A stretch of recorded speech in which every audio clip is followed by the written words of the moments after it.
Я люблю твої кроки у темних садах, де троянди густі, мов туман біля вікон, молодесенький місяць і срібний наш дах, і неторканий смуток родинних реліквій.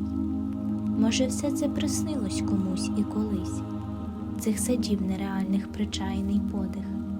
Ти забутий навіки, ти рідний до сліз. Я люблю твої кроки у тиші по сходах. Ці троянди чекають давно не тебе. Хто там знає, що їм може й 100 навіть років. Я люблю твої кроки ніколи, ніде.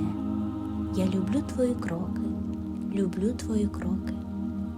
Я люблю твої кроки, ні звідки, вночі, в тім саду, де немає ні саду, ні дому, але є ще ті сходи, і є ті ключі, лиш дверей не відчинить ніхто і нікому.